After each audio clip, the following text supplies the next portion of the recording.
दोनों राज्य बहुत इंपॉर्टेंट है। महाराष्ट्र इसलिए कि जिस तरीके से वहां तोड़फोड़ की सरकार चली, पहले कांग्रेस की और उनकी थी अपना शिवसेना की, अब उसके बाद ये महायुति जो गठबंधन आया और जोड़ तोड़ की सरकार चली। महाराष्ट्र में भी अभी बीजेपी के सामने चैलेंजेस बहुत हैं। सबसे बड़ा चैलेंज जो वहां से प्रोजेक्ट्स निकाल के गुजरात को भेजे गए, वो एक बहुत बड़ा लोगों में मुद्दा है।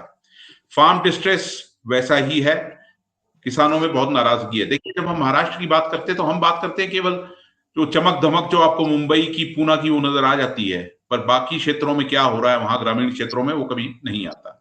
और फिर महाराष्ट्र में कई नेताओं की साख दाव पर है। मसलन शरद पवार, शिवसेना का अपना वजूद, अब वो उद्धव ठाकरे ग्रुप है, दूसरा ग्रुप है, वो है। अच्छा, इसमें क्या है कि अब ये भी सवाल वहां रहेगा कि जो गठबंधन है वो किस तरीके से सीट अलॉटमेंट्स रहती है, और ये दोनों तरफ रहेगा। विकास अघाड़ी की बात करें तो वहां पर कितना शिवसेना को मिलता है, कितना एनसीपी लेती है, कितना कांग्रेस को मिलता है, वो एक रहेगा। दूसरी तरफ ये जो फैक्शंस हैं, एक शिवसेना का शिंदे ग्रुप है, अब डेफिनेटली अगर चीफ मिनिस्टर उनसे है तो वो कितनी सीटें चाहते हैं, क्या उनका अरेंजमेंट रहता है। दूसरी तरफ पवार फैक्शन है, फिर बीजेपी का अपना, और सबसे बड़ी चीज बीजेपी का नेता कौन होगा वहां पर, क्योंकि देवेंद्र फडणवीस का ग्राफ भी बहुत तेजी से नीचे गिरा है। तो महाराष्ट्र की ये चीज है। और दूसरा एक और महाराष्ट्र के लिए इंपॉर्टेंट चीज ये रहेगी कि मुंबई जो है इस देश का इकोनॉमिक कैपिटल है। तो दोनों ही पार्टियां, जो राष्ट्रीय पार्टियां हैं, ये चुनाव जीतना चाहेंगी। इकोनॉमिक कैपिटल पे एक वर्चस्व रहना वो बहुत इंपॉर्टेंट चीज रहेगा। अब इस चुनाव में नई डायमेंशंस जो आ रही हैं, जिस तरह ये लॉरेंस बिश्नोई का मामला आ गया है कनाडा में किलिंग्स को लेकर, और उनको किस तरीके से महाराष्ट्र में रिमांड पर नहीं भेजा जा रहा है, ये तमाम चीजें आ रही हैं, नए नैरेटिव्स खड़े हो रहे हैं। दूसरी तरफ जब हम बात करते हैं झारखंड की, तो झारखंड को हम सिर्फ झारखंड को आइसोलेशन में नहीं देखेंगे। डेफिनेटली वहां पर इंडिया गठबंधन की सरकार है, जो दूसरा गठबंधन है एनडीए, वो उसको डिसलॉज करना चाहेगा। क्यों? क्योंकि कुछ समय बाद फिर बिहार में भी चुनाव है, और बिहार हम जानते हैं कि उत्तर प्रदेश के बाद राजनीतिक तौर पे इस देश में सबसे इंपॉर्टेंट स्टेट माना जाता है। और वहां भी जो हालात है, नीतीश का गिरता ग्राफ और बाकी चीजें हैं, और झारखंड में खुद जिस तरीके से वहां के मुख्यमंत्री को अरेस्ट किया गया था, उनको रिप्लेस टेम्परेरीली किया गया था, और किस तरीके से वो मामला आगे बढ़ा, तो ये तमाम चीजें जो हैं ये डिसाइड करेंगी कि देश की राजनीति आगे किस तरफ जाएगी।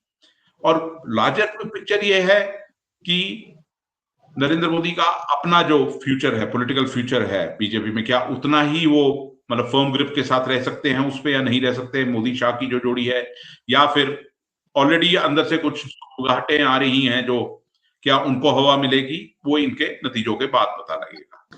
महाराष्ट्र और झारखंड के जो विधानसभा चुनाव है, इसमें अगर नेशनल जो आइकॉन्स की बात करें, नरेंद्र मोदी का चेहरा ज्यादा मैटर करेगा या राहुल गांधी का इसमें ज्यादा चेहरा मैटर करेगा?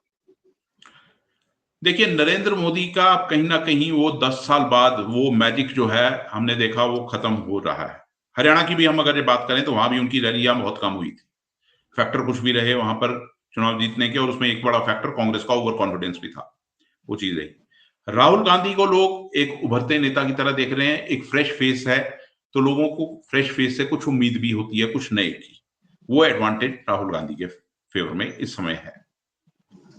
नरेंद्र मोदी, हाँ, हिंदुत्व के आइकन के नाम पे आप जो मर्जी कह लें या जैसा नैरेटिव आप स्पिन करने की कोशिश करें, वो एक चीज रहेगी। पर आज नरेंद्र मोदी को भी हिंदुत्व का पोस्टर बॉय नहीं कहा जाता। आज वो जगह कहीं ना कहीं वो योगी ने ली है किसी जगह पे, वो चीज भी एक देखने को मिली है। आखिरी मोड़ नहीं गएंगे राहुल, क्योंकि ये एक्सपेरिमेंट करते रहे हैं, बीजेपी करती रही है। बीजेपी की एक एक्सपेरिमेंट ये भी रहा जो हाल में हमने राजस्थान में देखा, मध्य प्रदेश में देखा, कि एक अननोन फेस को आपने मुख्यमंत्री भी बना दिया। हरियाणा में भी किया था, हरियाणा में वो सक्सेसफुल रहा था, अभी हाल में हमने वो देखा है। तो आखिरी मोहर नहीं कहेंगे। कोई भी पार्टी है वो अपने, देखिए, स्ट्रेटेजाइज करती है, टूल्स आजकल बदले हुए हैं चुनावों के, तो उसको बदलते हालात के साथ पार्टी, और ये बीजेपी का एक एडवांटेज है, बीजेपी ज्यादा फ्लेक्सिबल है उन चीजों में हालात के साथ। क्योंकि एक बीजेपी का एक एडवांटेज डेफिनेट ये भी है कि बीजेपी के पास एक अच्छा ऑर्गेनाइजेशन है, जमीनी स्तर पर काम करने वाले लोग हैं, पन्ना प्रमुख तक इनके जो हैं वो काम में जुट जाएं तो बहुत अच्छे तरीके से जुटते हैं। तो बीजेपी को एक वो बहुत बड़ा फायदा है, एक एडवांटेज है, और कुछ कहीं ना कहीं वो क्लैरिटी भी है इनके वर्कर्स के बीच में कि वो क्या कहा जाता है, जो ऊपर से आदेश आता है उसको फॉलो किया जाता है। कांग्रेस में वो चीज बहुत कम देखने को मिलती रही है। कांग्रेस के अंदर जो इनफाइटिंग है और बाकी ग्रुपिज्म है, वो चीजें, कांग्रेसी कल्चर कहा जाता है जिसे, वो अक्सर देखने को कहा जाता है। और वहीं पर ये शरद पवार का रोल जो है वो बहुत इंपॉर्टेंट हो जाता है। उद्धव ठाकरे अगर अपने पूरे जो कुनबा है उसको साथ लिए हुए हैं, क्या उसको रख पाते हैं बिल्कुल अपने साथ, वो भी बहुत इंपॉर्टेंट होगा इन चुनाव में। बिल्कुल।